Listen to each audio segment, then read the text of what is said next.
ശബരിമല സ്വർണ്ണ കവർച്ച കേസിൽ അറസ്റ്റിലായ smart creation CEO Pankaj Bhandari, സ്വർണ്ണ വ്യാപാരി ഗോവർദ്ധൻ, തിരുവാഭരണം മുൻ കമ്മീഷണർ KS ബൈജു എന്നിവരെ വീണ്ടും റിമാൻഡ് ചെയ്തു. ജനുവരി 15 വരെയാണ് റിമാൻഡ് ചെയ്തത്. കൊല്ലം വിജിലൻസ് കോടതിയുടേതാണ് നടപടി. ശബരിമല സ്വർണ്ണക്കവർച്ച കേസിൽ അറസ്റ്റിലായ ഉണ്ണികൃഷ്ണൻ പോറ്റിയെയും പങ്കജ് ഭണ്ഡാരിയെയും ഗോവർദ്ധനെയും ഇന്നലെ SIT കസ്റ്റഡിയിൽ വാങ്ങി ചോദ്യം ചെയ്തിരുന്നു.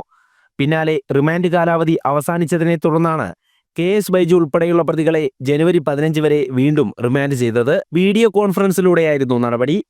വിജിലൻസ് കോടതി മുൻപാകെ SIT സമർപ്പിച്ച റിപ്പോർട്ടിൽ 7 പാളികളിൽ നിന്ന് സ്വർണം കവർന്നതായി പറഞ്ഞിട്ടുണ്ട്. ഇത് സംബന്ധിച്ച് പ്രതികളെ കൂടുതൽ ചോദ്യം ചെയ്തു. ഉണ്ണികൃഷ്ണൻ പോറ്റിക്ക് മാത്രമല്ലാതെ മറ്റുന്നതർക്ക് സ്മാർട്ട് ക്രിയേഷൻസുമായി ബന്ധമുണ്ടോയെന്നും പരിശോധിക്കുന്നുണ്ട്. വേർതിരിച്ച സ്വർണം ഗോവർദ്ധനിലേക്കും എത്തിയെന്നത് SIT നേരത്തെ കണ്ടെത്തിയിരുന്നു. ബാക്കിയുള്ള സ്വർണം എവിടെയാണെന്ന് ഇനിയും കണ്ടെത്തേണ്ടതുണ്ട്. അതേസമയം ദേവസ്വം മുൻ പ്രസിഡന്റും CPM നേതാവുമായ A പത്മകുമാർ സമർപ്പിച്ച ജാമ്യാപേക്ഷയിൽ ഈ മാസം 7-ാം തീയതിയാണ് വിജിലൻസ് കോടതി വിധി പറയുക. പിടിയിലായ ഒരു പ്രതികൾക്കും ഇതുവരെ ജാമ്യം അനുവദിച്ചിട്ടില്ല. വരും ദിവസങ്ങളിൽ കൂടുതൽ അറസ്റ്റുകൾ ഉണ്ടാവാനാണ് സാധ്യത.